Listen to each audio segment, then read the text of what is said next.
തെരഞ്ഞെടുപ്പിലും തങ്ങളുടെ സാന്നിധ്യം അറിയിച്ചു എന്ന ആത്മവിശ്വാസത്തിലാണ് ബി.ജെ.പി പോളിംഗിലേക്ക് പോയത്. ബി.ജെ.പിയെ സംബന്ധിച്ചിടത്തോളം ഇത്തവണ നിയമസഭയിൽ അക്കൗണ്ട് തുറക്കണം എന്നത് ആത്യന്തികമായ ലക്ഷ്യമാണ്. അത് കഴിഞ്ഞില്ലെങ്കിൽ ഇനി ഉണ്ടാവില്ല എന്നൊരു വിശ്വാസമാണ് അവർക്കുള്ളത്. പ്രധാനമന്ത്രി നരേന്ദ്രമോദി അടക്കമുള്ള ദേശീയ നേതാക്കളുടെ ഒരു വൻ പട തന്നെയായിരുന്നു കേരളത്തിലേക്ക് എത്തി ഈ പ്രചാരണങ്ങളെ മുഴുവൻ നിയന്ത്രിച്ചിരുന്നത്. ആ അർത്ഥത്തിലുള്ള ആത്മവിശ്വാസം അവർക്കുണ്ട്. ബി.ജെ.പി ഇത്തവണ ഏറ്റവും പ്രതീക്ഷയോടെ നോക്കുന്ന ഒരു മണ്ഡലം നേമമാണ്. തിരുവനന്തപുരത്തുള്ള 3 മണ്ഡലങ്ങളും ബി.ജെ.പിക്ക് പ്രതീക്ഷയുണ്ട്. നേമവും വട്ടിയൂർക്കാവും കഴക്കൂട്ടുമുണ്ട്. ഇതിൽ ഏറ്റവും പ്രതീക്ഷയുള്ളത് നേമത്താണ്. മറ്റ് കാസർകോട്, മഞ്ചേശ്വരം, കാസർകോട് മണ്ഡലങ്ങളിൽ അവർ പ്രതീക്ഷ പുലർത്തുന്നുണ്ട്. ചെങ്ങന്നൂർ മണ്ഡലത്തിൽ അവർക്ക് പ്രതീക്ഷയുണ്ട്. ഇത്തരം നോക്കുകയാണെങ്കിൽ 8 മുതൽ 10 വരെ സീറ്റുകളിൽ അവർക്കൊരു പ്രതീക്ഷ വെക്കാവുന്ന സീറ്റുകളായിട്ട് അവർ പറയുന്നു. കുട്ടനാട് സീറ്റിലും അവർക്ക് വലിയ തോതിൽ സ്വാധീനമുണ്ട് എന്നാണ് അവർ പറയുന്നത്. ഇതിൽ പ്രധാനപ്പെട്ട ഞാൻ നേരത്തെ സൂചിപ്പിച്ചതുപോലെ തന്നെ തിരുവനന്തപുരത്ത് നിയമമാണ്. നേമത്ത് കഴിഞ്ഞ ലോക്സഭ, നിയമസഭ ഒപ്പം ഏറ്റവും ഒടുവിൽ നടന്ന തദ്ദേശ സ്വയംഭരണ തെരഞ്ഞെടുപ്പുകളിലെ വോട്ടിംഗ് ശതമാനവും വോട്ടിംഗ് ഷെയറും നോക്കിക്കഴിഞ്ഞാൽ ബി.ജെ.പിയുടെ അവകാശവാദത്തിന് വലിയ പ്രാധാന്യമുണ്ട് എന്ന് കരുതേണ്ടി വരും.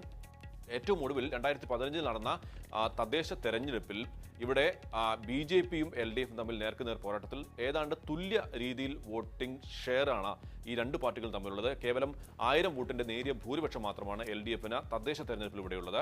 നിയമസഭാ തെരഞ്ഞെടുപ്പിൽ വി ശിവൻകുട്ടി എൽ.ഡി.എഫ് സ്ഥാനത്ത് 6000-ൽ പരം വോട്ടുകൾക്ക് ജയിച്ച സ്ഥാനത്താണ്. ലോക്സഭാ തെരഞ്ഞെടുപ്പിലേക്ക് വരുമ്പോൾ ശശി തരൂർ ജയിച്ച ലോക്സഭാ തെരഞ്ഞെടുപ്പിൽ വരുമ്പോൾ ഈ മണ്ഡലത്തിൽ മാത്രമായിട്ട് 18000 വോട്ടിന്റെ ഭൂരിപക്ഷം ബി.ജെ.പിക്കുണ്ട്. ഇരു മുന്നണികളും ഒന്നാകെ ഞെട്ടിച്ച ഒരു പ്രകടനമായിരുന്നു നേമ മണ്ഡലത്തിൽ അന്ന് രാജഗോപാൽ നടത്തിയത്. അതാണ് നേമത്തെ സംബന്ധിച്ചിടത്തോളം ബി.ജെ.പിയുടെ ഏറ്റവും വലിയ പ്രാധാന്യം എന്ന് പറയുന്നത്. അതിനൊപ്പം തന്നെ ഈ വോട്ട് ഷെയർ അല്ലെങ്കിൽ ഈ വോട്ട് ബാങ്കിനൊപ്പം തന്നെ രാജഗോപാൽ എന്ന ബി.ജെ.പിയുടെ ഏറ്റവും പ്രമുഖനും ഏറ്റവും ഫേവറബിൾ കാൻഡിഡേറ്റും എന്നതും ഈ നിയമത്തിൽ തന്നെയാണുള്ളത്. ബി.ജെ.പിക്ക് സംസ്ഥാനത്ത് ജയിപ്പിക്കാൻ കഴിയാവുന്ന ആദ്യ പേര് രാജഗോപാലാണ്. ആ രാജഗോപാൽ തന്നെ നിയമത്ത് വരുമ്പോൾ ബി.ജെ.പിയുടെ പ്രതീക്ഷ വാനോളമാണ്. അത് സാക്ഷാത്കരിക്കുമോ എന്ന് ഇപ്പോഴും പറയാൻ കഴിയില്ല.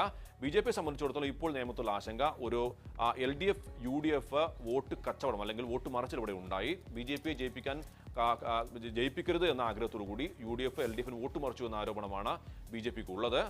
ഏതായാലും ശക്തമായ രീതിയിലുള്ള ക്രോസ് വോട്ടിംഗ് ചിലയിടങ്ങളിൽ നടന്നു എന്ന സൂചനകൾ അവസാന നിമിഷം നമുക്ക് ലഭിച്ചിരുന്നു. അങ്ങനെയാണെങ്കിൽ ബി.ജെ.പിയുടെ സാധ്യത ഇത്തവണയും പൊലിയും എന്ന് പറയേണ്ടി വരും. എൽ.ഡി.എഫും നിയമത്ത് ആശങ്കയിലും പ്രതീക്ഷയിലുമാണ്. ഏറ്റവും ഒടുവിൽ അവരുടെ കണക്ക് പ്രകാരം 2000-നും 3000-നും ഇടയിൽ വോട്ടുകൾക്ക് ജയിക്കാൻ കഴിയുമെന്നാണ് എൽ.ഡി.എഫിൻ്റെത്. പക്ഷേ എങ്കിൽ പോലും രാജഗോപാൽ എന്ന ഒരു ശക്തനായ സ്ഥാനാർത്ഥിക്ക് ഈ മണ്ഡലത്തിൽ ലഭിക്കാവുന്ന സഹതാപ വോട്ടുകളടക്കമുള്ള കാര്യങ്ങളിൽ എൽ.ഡി.എഫിന് ആശങ്കയുണ്ട്. ഏതായാലും നിയമം അപ്രവചനീയമാണ്. ബി.ജെ.പിയെ സംബന്ധിച്ചിടത്തോളം ഏറ്റവും പ്രാധാന്യവും അവരെ ഏറ്റവും വലിയ രീതിയിൽ ഉറ്റുനോക്കുകയും ചെയ്യുന്ന ഒരു മണ്ഡലമാണ് നിയമം. വട്ടിയൂർക്കാവിൽ അവരുടെ സംസ്ഥാന അധ്യക്ഷൻ കുമ്മനം രാജശേഖരൻ മത്സരിക്കുന്നു. വട്ടിയൂർക്കാവിലും തുല്യ രീതിയിലുള്ള ബലാബലമാണുള്ളത്. ലോക്കൽ ബോഡി ഇലക്ഷനിലാണെങ്കിൽ ഏറ്റവും ഒടുവിൽ ലോക്കൽ ബോഡി ഇലക്ഷനിൽ നടന്ന സൂചന പ്രകാരമാണെങ്കിൽ ബി.ജെ.പിയും എൽ.ഡി.എഫും നേർക്കുനേറാണ്. തിരിച്ചു വരാം. ഇപ്പോൾ മഹാരാജാസ് കോളേജിൽ നിന്ന്, എറണാകുളം മഹാരാജാസ് കോളേജിൽ നിന്ന്, കോളേജിന് മുന്നിൽ നിന്ന് പ്രേംലാൽ ചേരുന്നു. പ്രേംലാൽ, എന്താണ് എറണാകുളത്തെ സ്ഥിതി? അവിടെ ഏതൊക്കെ മണ്ഡലങ്ങളിലെ വോട്ടുകളാണ് എണ്ണുക? എല്ലാം സജ്ജമാണോ? ഞാനിപ്പോഴുള്ളത് എറണാകുളം മഹാരാജാസ് കോളേജിലാണ്. ഇവിടെ തൃപ്പൂണിത്തുറ മണ്ഡലത്തിലെ വോട്ടുകളാണ് എണ്ണുന്നത്.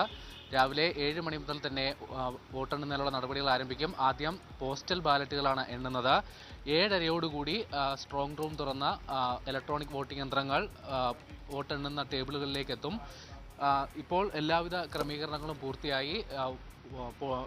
കൗണ്ടിംഗ് ഏജന്റുമാർ അടക്കമുള്ളവർ മഹാരാജാസ് കോളേജിലേക്ക് എത്തിത്തുടങ്ങി. പ്രധാനമായും 10 ടേബിളുകളാണ് വോട്ടെണ്ണൽ നടപടികൾക്കായി ക്രമീകരിച്ചിരിക്കുന്നത്. കഴിഞ്ഞ തവണ 8 ടേബിളുകളാണ് ഉണ്ടായിരുന്നത്. ഇത്തവണ അത് വർദ്ധിപ്പിച്ചിട്ടുണ്ട്.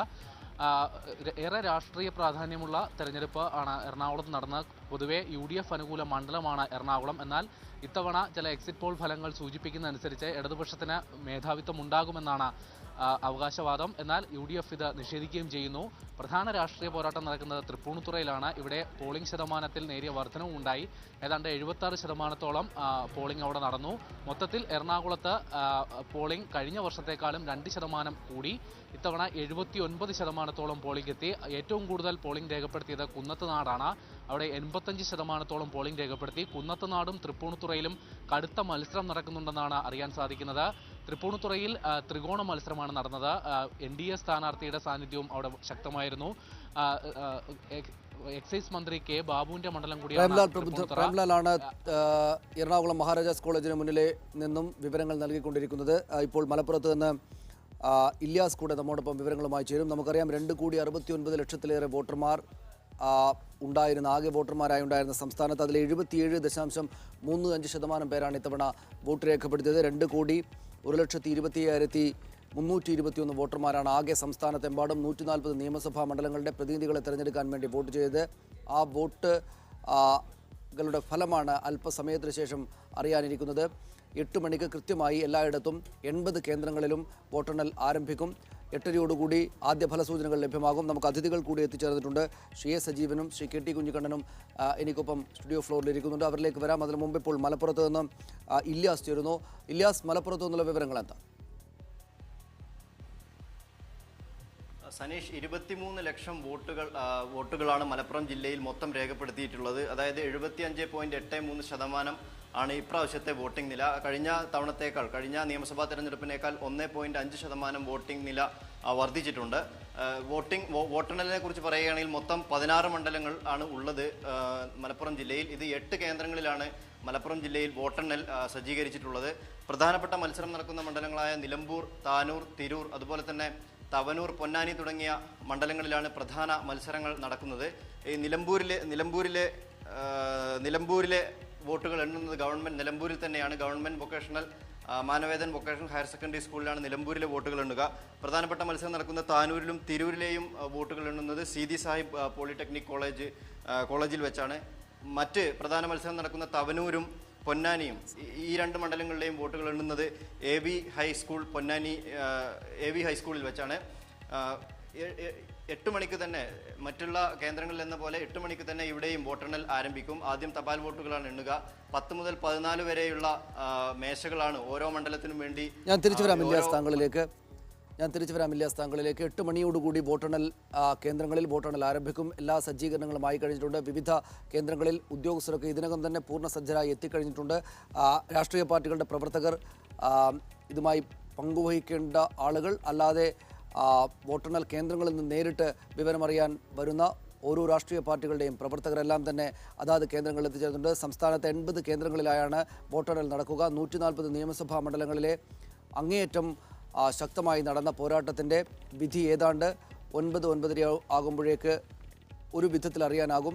8 മണിക്കാണ് വോട്ടെണ്ണൽ ആരംഭിക്കുക. 8:30 ആദ്യ ഫലസൂചനകൾ ലഭ്യമാകും. 9:30 തന്നെ ഏതാണ്ട് ഓരോ മണ്ഡലത്തിലെയും ചിത്രങ്ങൾ വ്യക്തമായി തുടങ്ങുമെന്ന് വേണം നമ്മൾ മനസ്സിലാക്കാൻ. എങ്കിൽ തന്നെയും വളരെ നിർണായകമായ, പ്രത്യേകിച്ച് ചിലയിടങ്ങളിൽ ത്രികോണ മത്സരമൊക്കെ നടക്കുന്നുണ്ട്. അത്തരം സ്ഥലങ്ങളിലടക്കം ഉള്ള വിവരങ്ങൾ അറിയുവാൻ, പൂർണ്ണ വിവരങ്ങൾ അറിയാൻ കുറെ കൂടെ കാത്തു നിൽക്കേണ്ടതായി വരും. ഞങ്ങളുടെ റിപ്പോർട്ടർമാർ സകല സ്ഥലങ്ങളിലും എല്ലാ വോട്ടെണ്ണൽ കേന്ദ്രങ്ങളിലും പൂർണ്ണമായി സജ്ജരായി നിൽക്കുന്നുണ്ട്. അതാത് നിമിഷങ്ങളിലെ വിവരങ്ങൾ നൽകാൻ ഞങ്ങളുടെ സ്ക്രീനിൽ തെളിയുന്ന ബോക്സിനകത്ത് ഏറ്റവും കൃത്യമായ വിവരങ്ങൾ അതാത് സമയത്ത് അപ്ഡേറ്റ് ചെയ്യപ്പെട്ടുകൊണ്ടിരിക്കും. ഓരോ ജില്ലകളിലെയും മണ്ഡലങ്ങൾ തിരിച്ച് അവിടെ ആരാണ് വിജയിക്കുന്നത് എന്നതടക്കമുള്ള വിവരങ്ങളാണ് പൂർണ്ണമായി തന്നെ വരിക. അക്കാര്യങ്ങൾ കൂടെ സജ്ജമായിക്കൊണ്ടിരിക്കുകയാണ്. നമുക്ക് അത്തരം കാര്യങ്ങളിലേക്ക് വരുന്നതിന് മുമ്പ് നമുക്ക് 2 അതിഥികളുണ്ട് ഇപ്പോൾ സ്റ്റുഡിയോ ഫ്ലോറിൽ. മാധ്യമപ്രവർത്തകനായ ശ്രീ എ സജീവനും CPM നേതാവ് ശ്രീ കെ ടി കുഞ്ഞിക്കണ്ണനും. നമുക്ക് ശ്രീ കുഞ്ഞിക്കണ്ണനിൽ തുടങ്ങാം. ശ്രീ കെ ടി കുഞ്ഞിക്കണ്ണൻ, നമ്മൾ രാത്രി ചർച്ച ചെയ്ത് പോയിട്ട് ഇത്ര സമയമായതേ ഉള്ളൂ. LDFന് നല്ല ഭൂരിപക്ഷത്തോടെ വിജയം, NDAക്ക് ഒരു സീറ്റും കിട്ടാതിരിക്കുക, ഇതായിരിക്കുമല്ലോ സ്വാഭാവികമായിട്ടും CPMൻ്റെ പ്രതീക്ഷ. അങ്ങനെ തന്നെ നടക്കുമെന്ന് ഇപ്പോഴും ഉറപ്പുണ്ടോ? അങ്ങനെ നടക്കുമെന്ന് പ്രതീക്ഷിക്കാനാണ് എല്ലാ സാഹചര്യങ്ങളും തെരഞ്ഞെടുപ്പിലെ പ്രവണതയും കാണിക്കുന്നത്. ഒന്ന്, UDF സർക്കാരിനെതിരായിട്ട് അതിശക്തമായ ഭരണവിരുദ്ധ വികാരവും കേരളത്തിൻ്റെ ഇന്നത്തെ പ്രതിസന്ധി മറികടക്കാൻ കഴിയുന്ന ഒരു ബദൽ നയങ്ങൾ അനിവാര്യമാണ് എന്ന് ചിന്തിക്കുന്ന ജനവിഭാഗങ്ങളുടെ ഒരു വലിയ രീതിയിലുള്ള ഇടപെടലും ഈ തെരഞ്ഞെടുപ്പിൽ ഉണ്ടായിട്ടുണ്ട്. ഈ 2 കാരണങ്ങളാൽ ഉമ്മൻചാണ്ടി സർക്കാരിനെതിരായിട്ട് UDFനെതിരായിട്ട് വലിയൊരു വിധിയെഴുത്തായി ഈ തെരഞ്ഞെടുപ്പ് വരും. ഈ തെരഞ്ഞെടുപ്പിൻ്റെ അവസാന ദിവസങ്ങൾ എന്ന് പറയുന്നത് ജിഷയെപ്പോലുള്ള ഒരു പാവപ്പെട്ട പെൺകുട്ടി, ഒരു ദളിതയായ പെൺകുട്ടി കൊല ചെയ്യപ്പെടുകയും കുറ്റവാളി, നമ്മൾ ഈ തെരഞ്ഞെടുപ്പ് ഫലം കാത്തിരിക്കുമ്പോഴും ആഴ്ചകൾ കഴിയാണ്, കുറ്റവാളിയെ സംബന്ധിച്ച് രേഖാചിത്രം വരച്ച് കളിക്കാനില്ലാതെ ഈ ഗവൺമെൻറ്റിന്, ഈ പോലീസിന്, ആഭ്യന്തര വകുപ്പിന് ഒന്നും കഴിയില്ല എന്ന് കേരളീയ സമൂഹം മനസ്സിലാക്കുകയാണ്. ഇപ്പോഴും ജിഷയുടെ അമ്മ പെരുമ്പാവൂർ ഹോസ്പിറ്റലിൽ നിലവിളിച്ചുകൊണ്ടിരിക്കുകയാണ്. അത് കേരളത്തിലെ ജനസമൂഹത്തിൻ്റെ ഹൃദയത്തിൽ നിന്ന് വരുന്ന നിലവിളിയാണ്. ആ ചോദ്യം ഉൾപ്പെടെ കേരളത്തിലെ വോട്ടർമാരിൽ സ്ത്രീകൾ, അതുപോലെ തന്നെ മതനിരപേക്ഷവാദികൾ, ഈ ദളിതരും പിന്നോക്കക്കാരും, ഈ വിഭാഗങ്ങളെല്ലാം തന്നെ BJPയെ പോലെ തന്നെ ഉമ്മൻചാണ്ടി സർക്കാരും സ്ത്രീവിരുദ്ധമാണ്, ദളിത് വിരുദ്ധമാണ്, ന്യൂനപക്ഷ വിരുദ്ധമാണ്, അവിശുദ്ധമായ മാർഗങ്ങളിലൂടെ ഭരണത്തുടർച്ചയുണ്ടാക്കാൻ BJPയുമായിട്ട് രഹസ്യധാരണ ഉണ്ടാക്കിയ ആളുകളാണ്. ഈ ഒരു ബോധപരിസരത്തിലാണ് കേരളത്തിലെ ആളുകൾ സമ്മതിദാനം രേഖപ്പെടുത്തിയത്. അതുകൊണ്ട് തന്നെ ഇടതുപക്ഷത്തെ സംബന്ധിച്ചിടത്തോളം പ്രതീക്ഷയ്ക്ക് വലിയ സാധ്യതയാണുള്ളത്. നേരത്തെ എല്ലാ അഭിപ്രായ സർവേകളും ചൂണ്ടിക്കാണിച്ചതുപോലെ സാക്ഷ്യപ്പെടുത്തിയതുപോലെ 90-ന് മുകളിൽ സീറ്റ് വാങ്ങിച്ചുകൊണ്ട് ഇടതുപക്ഷ ജനാധിപത്യ മുന്നണി ആശ്വാസകരമായ ഭൂരിപക്ഷത്തോടു കൂടി ഞങ്ങൾ മുന്നോട്ട് വെച്ചിരിക്കുന്ന മാനിഫെസ്റ്റോവിലെ ഓരോ വാഗ്ദാനവും നടപ്പാക്കാൻ കഴിയുന്ന ശക്തമായ പിന്തുണയുള്ള ഒരു ഗവൺമെൻറ് ഉണ്ടാവും എന്ന് തന്നെയാണ് ഞങ്ങൾ കാണുന്നത്. CS സജീവൻ, പ്രവചിക്കേണ്ടതില്ല ഈ സമയത്ത്, എന്നാൽ പോലും പ്രവചിക്കാനുണ്ടോ? NDAക്ക് സീറ്റ് കിട്ടുമോ? ഭരണ തുടർച്ച ഉണ്ടാവുകയാണോ? ഭരണമാറ്റം ഉണ്ടാവുകയാണോ ചെയ്യുക? നമ്മൾ ഈ ചർച്ച ചെയ്യുന്ന കാര്യങ്ങളൊക്കെ തന്നെയാണോ ഈ 2 മാസക്കാലം നീണ്ടുന്ന പ്രചരണ കാലത്ത് ചർച്ച ചെയ്ത കാര്യങ്ങൾ തന്നെയാകുമോ ഈ വോട്ടെണ്ണലിൽ അല്ലെങ്കിൽ ഈ ജനവിധിയിൽ പ്രതിഫലിച്ചിട്ടുണ്ടാവുക? അല്ല, ഇതെല്ലാം ഓരോ ദിവസവും ഈ തെരഞ്ഞെടുപ്പിൻ്റെ പ്രത്യേകത എന്ന് പറയുന്നത് ഓരോ ദിവസവും ചിത്രം മാറിക്കൊണ്ടിരിക്കുന്നതാണ്. നമുക്ക് ആദ്യത്തെ 3 രീതിയിൽ ഇതിനെ കാണേണ്ടത്. ഒന്ന്, രാഷ്ട്രീയമായിട്ട് നോക്കുകയാണെങ്കിൽ LDFും UDFും തുല്യശക്തികളാണ്. അതിൽ പ്രചരണത്തിൻ്റെ കാര്യത്തിൽ, ഈ തന്ത്രങ്ങളുടെ കാര്യത്തിൽ സത്യത്തിൽ LDFിനേക്കാൾ മുന്നിലായിരുന്നു UDF. അവർ വികസനം എന്ന അജണ്ട വയ്ക്കുകയും അവരുദ്ദേശിക്കുന്ന രൂപത്തിലേക്ക് കാര്യങ്ങൾ കൊണ്ടുപോവുകയും ചെയ്യുന്നില്ല. മുഖ്യമന്ത്രി വളരെ തന്ത്രപരമായിട്ട് അക്കാര്യങ്ങൾ നീക്കിയിരുന്നു. LDF നേതാക്കന്മാർ, CPM നേതാക്കന്മാരൊക്കെ മുഖ്യമന്ത്രി വയ്ക്കുന്ന അജണ്ടയ്ക്ക് പിന്നാലെ പോകേണ്ട ഒരു അവസ്ഥയുണ്ടായിരുന്നു. പക്ഷെ എന്നാൽ പോലും ഈ തുല്യശക്തികളുടെ പോരാട്ടമാണ്. പക്ഷേ UDFന് ഒരുപക്ഷെ എഡ്ജ് കിട്ടുമെന്ന്, 70+ കിട്ടുമെന്ന രീതി വരെ ഒരു ഘട്ടം വരെ ഉണ്ടായി തുടക്കത്തിൽ പ്രചരണ രംഗത്ത്. പക്ഷേ അതിനെല്ലാം മറികടക്കുന്ന രൂപത്തിൽ, അതിനെ തകർക്കുന്ന രൂപത്തിൽ LDFിലേക്ക് ഒരു ഷിഫ്റ്റ് വരുന്നത് UDF നേതാക്കന്മാരുടെ നിലപാട് വെച്ചാണ്. VM Sudheeran, VD Satheesan, TN Prathapan തുടങ്ങിയിട്ടുള്ള ആളുകൾ സർക്കാരിൻ്റെ അഴിമതിയും സർക്കാരിനകത്തുള്ള പ്രശ്നങ്ങളും, മെത്രാൻകാർ മുതൽ സന്തോഷ് മാധവൻ വരെയുള്ള പ്രശ്നങ്ങൾ സാധാരണ LDF ഉയർത്തിയാൽ ജനങ്ങളിലേക്ക് എത്തുന്നതിനേക്കാൾ ശക്തമാണ്. ഈ കൊള്ള അനുവദിക്കാൻ പറ്റില്ല എന്ന് സുധീരനും ഇതൊരു തീവട്ടിക്കൊള്ളയാണ് എന്ന് പിന്നെ സതീശനും മറ്റും പറയുന്നൊരവസ്ഥയിൽ അതിഭീകരമാവുന്നു. ഈ ഇന്ന സ്ഥാനാർത്ഥികൾ നിർത്തിയാൽ, ഈ വിവാദ പുരുഷന്മാർ അല്ലെങ്കിൽ ആരോപണ വിധേയരെ നിർത്തിയാൽ ജയിക്കില്ല, അവരെ മാറ്റണമെന്ന് പറഞ്ഞ് 7 ദിവസമാണ് ഡൽഹിയിൽ പ്രശ്നം ഉണ്ടാക്കിയത്. അപ്പോൾ ഇതൊക്കെ ജനങ്ങളുടെ മനസ്സിൽ രജിസ്റ്റർ ചെയ്ത് അത് LDFിന് അനുകൂലമായിട്ടുള്ളൊരു നിലപാടുണ്ടാക്കിയിരുന്നു. അത് 70+ എന്നത് മാത്രമേ ഉള്ളൂ. 70 മുതൽ 75 സീറ്റുകൾ വരെ കിട്ടുന്ന അവസ്ഥയിലേക്ക് പോയിരുന്നു. പക്ഷേ അതിനപ്പുറത്തേക്ക് പോയിട്ടുള്ളത് BJPയുടെ സാന്നിധ്യം. BJP രംഗത്ത് ശക്തമായിട്ട് വന്ന സമയത്ത് സാധാരണ നമുക്ക് തദ്ദേശ തെരഞ്ഞെടുപ്പിലുണ്ടായതുപോലെ ഈ മുസ്ലിം വോട്ടുകളിൽ സ്വാഭാവികമായ മതേതര വോട്ടുകളും മുസ്ലിം വോട്ടുകളിലും ഒരു ഷിഫ്റ്റ് തദ്ദേശ തെരഞ്ഞെടുപ്പിൽ കണ്ട അതേ രീതിയിൽ ഒന്ന് വന്നു. പക്ഷെ അതിനേക്കാൾ അപ്പുറത്ത് ഞാൻ കാണുന്നത് ഇവിടെ പോളിംഗ് നടക്കുന്ന വോട്ടെടുപ്പ് നടക്കുന്ന ദിവസം 3 പ്രമുഖരായിട്ടുള്ള 3 പ്രധാനികളായിട്ടുള്ള ക്രിസ്ത്യൻ പുരോഹിതന്മാർ, ആർച്ച് ബിഷപ്പായിട്ടുള്ള മാർ ജോർജ് ആലഞ്ചേരി, പിന്നെ താഴത്ത് കല്ലറക്കൽ, ഈ 3 പേരും പറഞ്ഞ 3 കാര്യങ്ങൾ. ആലഞ്ചേരി പിതാവ് പറഞ്ഞിട്ടുള്ളത് ഇവിടെ പുതിയ സംഭവ വികാസങ്ങളോടുള്ള പുതിയ പ്രതിഭാസങ്ങളോട്, ആ വാക്കാണ് അദ്ദേഹം ഉപയോഗിച്ചത്, പുതിയ പ്രതിഭാസങ്ങളോടുള്ള പ്രതികരണമായിരിക്കും ഈ തെരഞ്ഞെടുപ്പ് എന്ന് പറഞ്ഞു. ഞങ്ങൾ UDFന് വോട്ട് കൊടുക്കാമെന്ന് KCBC തീരുമാനിച്ചിട്ടില്ല എന്നാണ് താഴത്തിൻ്റെ പ്രതികരണം ഉണ്ടായത്. അഴിമതി ഇവിടെ ഒരു പ്രശ്നമാണെന്ന് കല്ലറക്കലും പറഞ്ഞു. ഇത് 3ഉം ആളുകൾ വോട്ട് ചെയ്യുന്നതിനിടയിലാണ്. നമുക്കറിയാം, ഒരു തെരഞ്ഞെടുപ്പിൽ, ലോക്സഭാ തെരഞ്ഞെടുപ്പിൽ ആര് ജയിക്കുമെന്ന് വോട്ട് ചെയ്ത് തിരിച്ച് പുറത്ത് വരുന്ന VS അച്യുതാനന്ദനോട് ആര് ജയിക്കുമെന്ന് ചോദിച്ചപ്പോൾ ജനങ്ങൾ വോട്ട് ചെയ്ത ആൾ ജയിക്കുമെന്ന് പറയും. അതിൻ്റെ റിസൾട്ട് നമ്മൾ കാണുകയും ചെയ്ത് ഇത് റിസൾട്ട് ഉണ്ടാക്കുകയാണെങ്കിൽ നേരത്തെ KT പറഞ്ഞ പോലെ ഒരു വലിയൊരു മലയിടിച്ചിൽ ഉള്ള സാധ്യത കൂടുതലാണ്. അങ്ങനെ വരികയാണെങ്കിൽ BJPക്ക് ഈ അക്കൗണ്ട് തുറക്കുക എന്ന് പറയുന്നത്, അവർ ഇപ്പോൾ കുമ്മൻ രാജശേഖരൻ്റെയൊക്കെ ബോഡി ലാംഗ്വേജ് വെച്ച് നോക്കിക്കഴിഞ്ഞാൽ അവർക്കൊരു പ്രതീക്ഷയും ഇല്ല എന്നുള്ളതിലാണ്. അവർക്ക് സത്യത്തിൽ എൻ്റെ കണക്ക് പ്രകാരം 3 സീറ്റ് സാധ്യതയുണ്ടായിരുന്നു. ഇപ്പോഴും അത് നിലനിൽക്കുന്നത്. പക്ഷേ ഈ ഒരു സംഭവം ഉണ്ടാകണം, ന്യൂനപക്ഷ മതേതര വോട്ടുകൾ സ്വാഭാവികമായിട്ടും മാറുക. അത് LDF UDF തമ്മിൽ ഒത്തുകളിക്കണമെന്നൊന്നുമില്ല. അങ്ങനെ മാറിയിട്ടുണ്ടെങ്കിൽ BJPയുടെ സാധ്യത മങ്ങും. നിയമവും വട്ടിയൂർക്കാവും അവർക്ക് കിട്ടുന്നില്ലെങ്കിൽ ബാക്കിയുള്ള പല സ്ഥലങ്ങളിലും കിട്ടാൻ സാധ്യതയില്ല. പക്ഷേ വേറൊരു കാര്യം കൂടിയുണ്ട്, മഞ്ചേശ്വരത്ത് അതിശക്തമായിട്ടുള്ള പോരാട്ടമാണ് LDF നടത്തുന്നത്. അത് സാധാരണയിൽ അവിടെ ഒരു അഡ്ജസ്റ്റ്മെൻറ്റ് നടക്കാറില്ല. ആ പോരാട്ടം നടക്കുകയും അവരുദ്ദേശിച്ച രൂപത്തിൽ UDF വോട്ടുകൾ മാറാതിരിക്കുകയും ചെയ്താൽ ഒരു പക്ഷേ അവിടെ ഒരു മഞ്ചേശ്വരവും കാസർഗോഡും ഒരു സൂചന നൽകുന്നതെന്നാണ്. കാരണം അത്രയും ശക്തമായ പോരാട്ടം അവിടെ ജയിക്കും എന്ന രീതിയിൽ അവിടെ LDF മത്സരിക്കുന്നത്. ഈ രീതി വെച്ച് നോക്കിയാൽ 3 രീതി ഇത് വർക്കൗട്ട് ചെയ്യുന്നത് എങ്ങനെ വന്നു കഴിഞ്ഞാൽ അതിൻ്റെ റിസൾട്ടായിരിക്കും ഉണ്ടാവുക. തിരിച്ചു വരാം. ശ്രീ KVS ഹരിദാസ്, ഒപ്പം ശ്രീ A ഷുക്കൂർ, കോൺഗ്രസ് നേതാവ് എന്നിവർ വിവിധ സ്റ്റുഡിയോകളിലായി തുടരുന്നുണ്ട്. നമുക്ക് 6:44 ഇപ്പോൾ സമയം. 8 മണിക്ക് കൃത്യം വോട്ടെണ്ണൽ തുടങ്ങും. വോട്ടെണ്ണൽ തുടങ്ങിയ നേരം തൊട്ട് അങ്ങോട്ട് പിന്നീട് ഇടവേളകളില്ലാതെ മറ്റൊന്നുമില്ലാതെ വോട്ടിൻ്റെ എണ്ണക്കണക്കുകൾ മാത്രമാണ് നമ്മുടെ മുന്നിലേക്ക് വരിക. അതുവരെ ചർച്ചകളിലേക്ക് പോകാനുള്ള സമയമുണ്ട്. ശ്രീ KVS ഹരിദാസ്, ഇത്തവണയാണ് BJPക്ക് ഏറ്റവുമേറെ സാധ്യതയുള്ള തെരഞ്ഞെടുപ്പ്. അക്കൗണ്ട് തുറക്കുക, കൂടുതൽ സീറ്റുകൾ നേടുക, ഒരുപാട് സീറ്റുകൾ നേടും. 10 സീറ്റുകളുടെ പേരൊക്കെ പറയുന്നുണ്ടെങ്കിലും ഒരൊറ്റ സീറ്റ് കിട്ടിയാൽ പോലും BJPയെ സംബന്ധിച്ചിടത്തോളം അങ്ങേയറ്റം ആവേശമുണർത്തുന്ന, തുടർ രാഷ്ട്രീയത്തിൽ അതിസജീവമായി ഇടപെടാനുള്ള കരുത്ത് നൽകുന്ന സംഗതിയായിരിക്കും. ഏത് വിധത്തിലുള്ള പ്രതീക്ഷകളാണ് ഉള്ളത്? സനീഷ്, ഞാൻ ഒരു കാര്യം ഞാൻ പറയാം.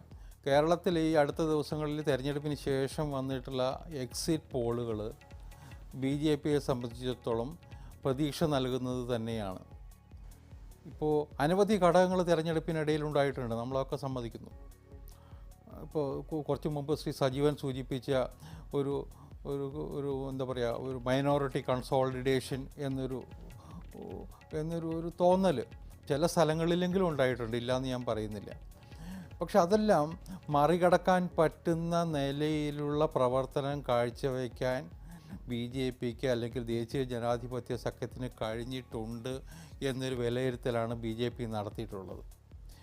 ഇത്തരം കൺസോളിഡേഷൻ, ക്രോസ് വോട്ടിംഗ് ഇതൊക്കെ തന്നെ കഴിഞ്ഞ കുറേ കാലങ്ങളിൽ കേരളത്തിൽ നടന്നിട്ടുണ്ട് എന്നുള്ളത് BJPക്ക് അറിയാം. അപ്പോൾ അതിനുള്ള ചില മുൻകരുതലുകൾ അവർ ഇത്തവണ എടുത്തിട്ടുണ്ടായിരുന്നു. അതുകൊണ്ടാണ് ഞാൻ പറയുന്നത്, ഇത്തവണ എന്തായാലും കേരള നിയമസഭയിൽ BJPയുടെ ഒരു അംഗം ഉണ്ടാവും, BJPയുടെ അംഗങ്ങളുണ്ടാവും എന്ന് പറയുന്നു. അതിന് 2-3 വേറെ ചില ഘടകങ്ങൾ കൂടിയുണ്ട്. നമ്മൾ മനസ്സിലാക്കേണ്ട ഒരു കാര്യം, 2011 അപേക്ഷിച്ച് 2016 കേരളത്തിൽ ഏതാണ്ട് 28 ലക്ഷം പുതിയ വോട്ടർമാരുണ്ടായിട്ടുണ്ട്.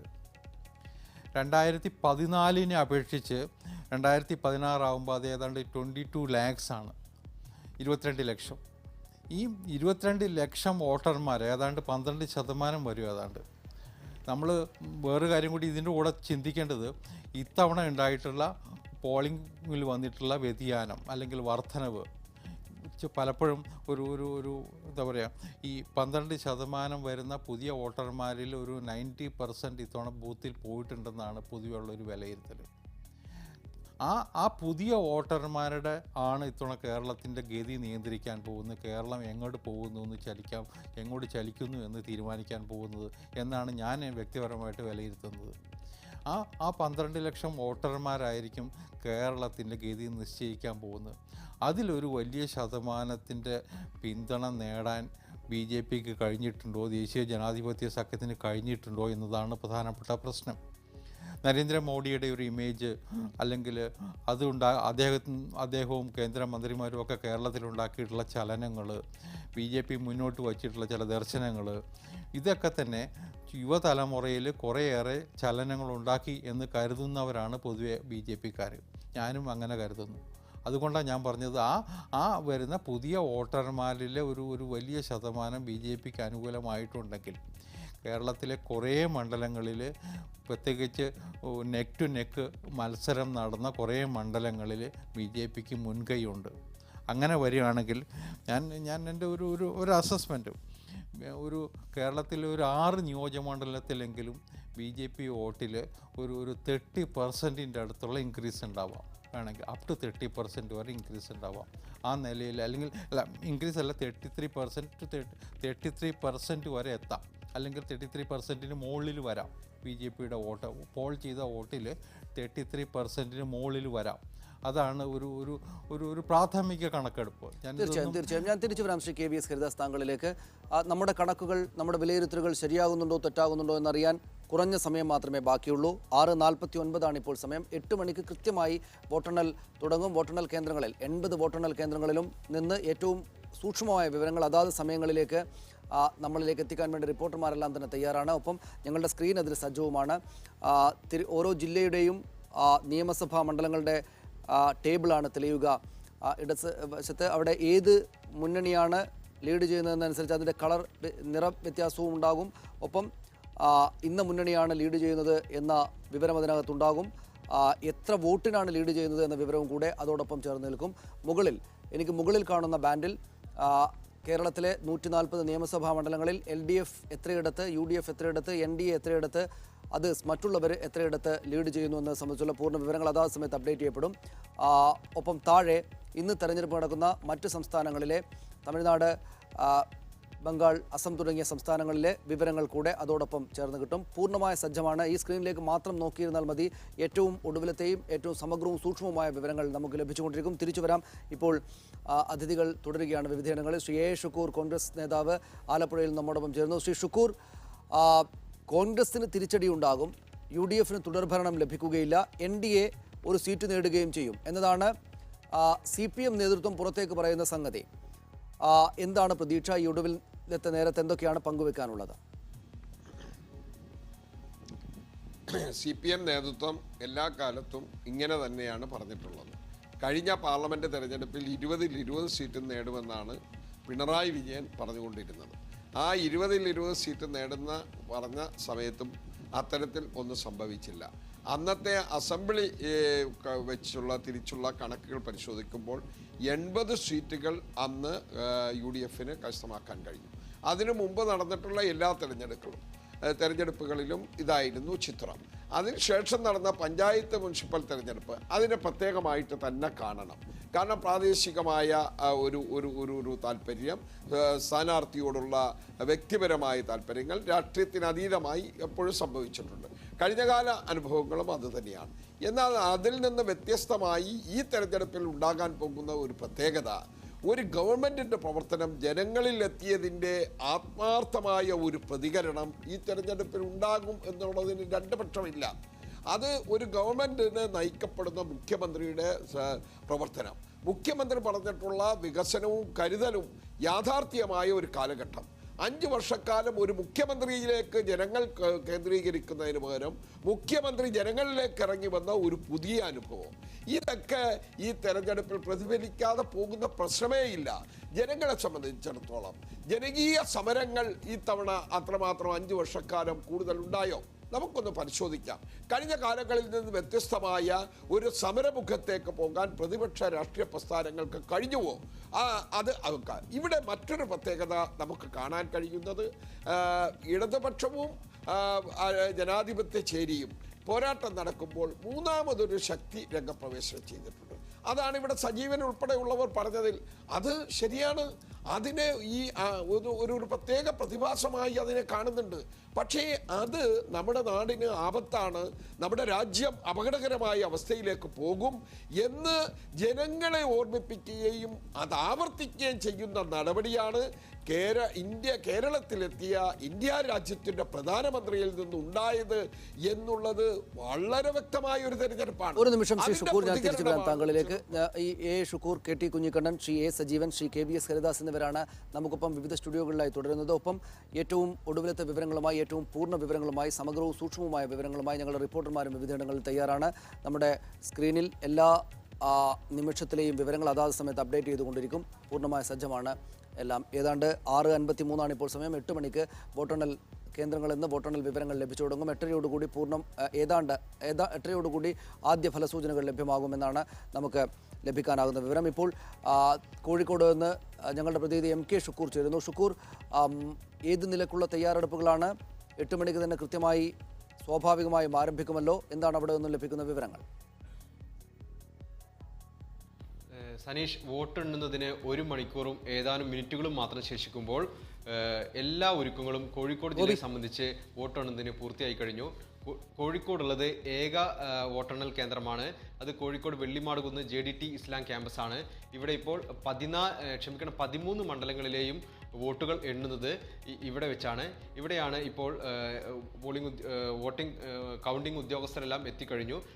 സ്ഥാനാർത്ഥികളുടെ ഏജന്റുമാരും എല്ലാം എത്തിക്കഴിഞ്ഞു. അല്പസമയത്തിനകം ഇതിന് മുന്നിലുള്ള വാഹന ഗതാഗതം പോലീസ് നിരോധിക്കും. പൂർണ്ണമായും ഇവിടെ കേന്ദ്രസേനയുടെയും അതുപോലെ തന്നെ സംസ്ഥാന പോലീസിന്റെയും നിയന്ത്രണത്തിലാണ്.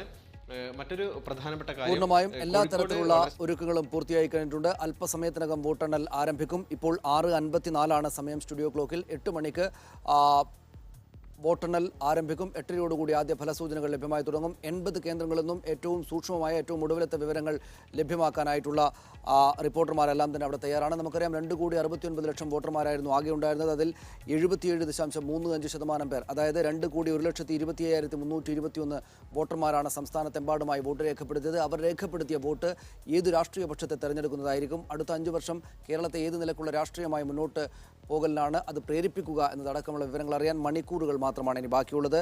വളരെ പെട്ടെന്ന് തിരിച്ചു വരാം. ചെറിയ ഇടവേളയ്ക്ക് ശേഷം ഇടവേളകൾ ഇല്ലാതെയുള്ള ഫല വിവരങ്ങൾ നൽകുന്ന അവസ്ഥയിലേക്കാണ് നമ്മൾ 8 മണിക്ക് ശേഷം പോവുക. വളരെ പെട്ടെന്ന് ചെറിയ ഇടവേളയ്ക്ക് ശേഷം തിരിച്ചു വരാം.